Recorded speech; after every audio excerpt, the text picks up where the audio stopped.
So I rented a car. We're going to the town of Bakong. We're right here in Dumaguete. Yung Bakong is around 6 kilometers. So I stayed for 2 days sa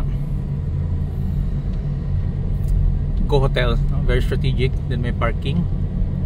I'm renting a Toyota Vios model 2024.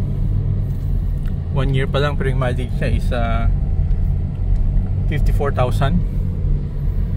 So okay naman siya, just to provide me with mobility.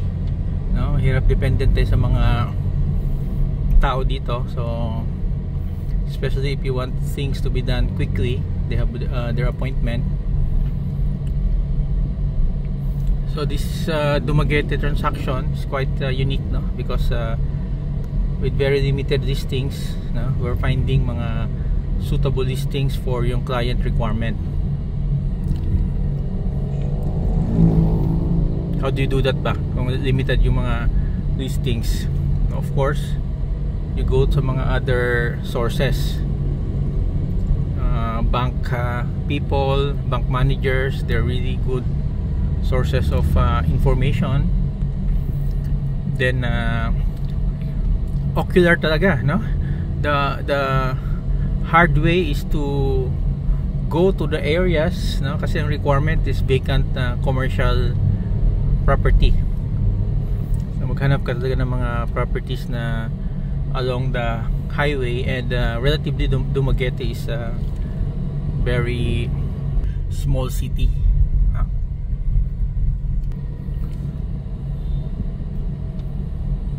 Daanan tayo dito. This is Salong. Okay.